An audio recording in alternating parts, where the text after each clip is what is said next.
Hi there, I'm Dal, that's Molly Jane. Patrick is filming this and asked me before we got started what the gimmick was going to be, what the joke was going to be. Joke is I haven't read any of these books. Stuff came in real late, we've been super busy. It's been a long day. All of this stuff I'm going to read tonight, so almost everything I'm going to recommend, and probably most of what Molly's going to recommend, is on the larger, this should be good, you should check it out, end of the spectrum. I'm going to start with new issue of Saga. Saga 61, after a 6-month break, Saga's back with a brand new chapter for a brand new arc. I don't know anything about it, other than it's Saga, it's issue 61. It's going to be probably as good or better than the previous 60 issues. My first recommendation is Batman One Bad Day, Catwoman #1. This is written by Willow Wilson with art by Gillen and McKelvie. This is my favorite of all of these that they have done so far. I very much recommend it. SINS of Sinister. It's the big new X-Men event spinning out of both Immortal X-Men and the larger Mister Sinister storylines that Jonathan Hickman's been building up, starting in House of X. Again, I don't really know anything about this other than the cliffhanger that we were given at the end of the last issue of Immortal X-Men, which blew my mind and made me very excited to see what this new alternate future, is going to mean for the X-Men. This kicks off a 3-month event. We're going to have 3 different 3-issue miniseries kicking off next week by writers like Simon Spurrier, by Al Ewing, by Keiron Gillen.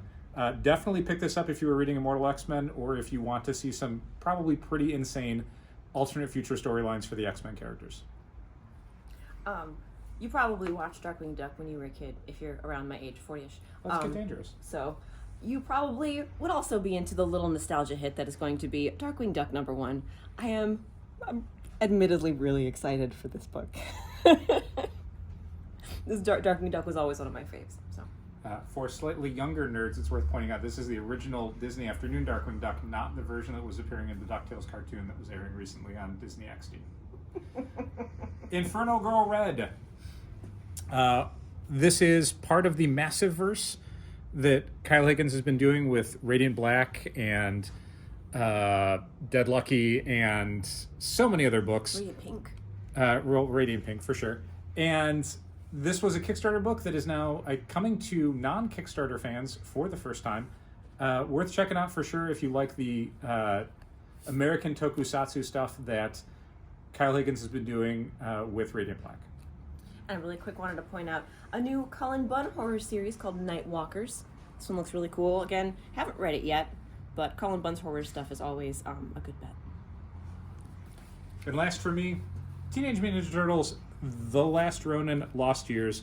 An incredibly long title for what is probably a lot of people's most anticipated book of 2023. This is filling in some of the blanks from the Last Ronin storyline, since that picked up so late in a character's life. We're flashing back a little bit to get some of the in-between years from the original Turtles comics and cartoons to the Last Ronin Dark Knight Returns kind of version of the character. And an additional plus, you don't have to get a magazine board and bag to fit it. It's normal comic It's a regular comic book, bag and board. Look at that. They It listened. It also introduces new turtles. Turtles. At least 3 new turtles. Teenage, middle-aged Ninja Turtles. I'm going to assume. We should throw that out there. There you go. Teenage, middle-aged Ninja It Turtles. doesn't really roll off the tongue as much. There you go. That's some stuff from me, some stuff from Molly Jane, a few drop-ins from Patrick. And the most important thing, Stephanie Phillips is going to be here tomorrow. Writer of Grimm, writer of Harley Quinn, writer of a few other DC books and some upcoming Marvel books too.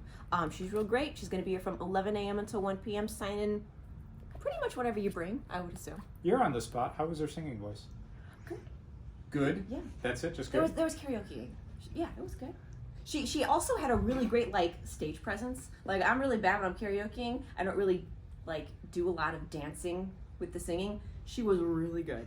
I will confirm that she has a great stage presence. She and I did multiple Ghost songs, and we did a Rat song together with no lyrics. Wow. So there you go. Stephanie Phillips, talented comic writer, lovely person, probably a good singer. You can come by the store tomorrow, Wednesday, 11 to 1, find out for yourself. Yeah. And you'll just be one step away. Thanks for watching. And keep reading comics.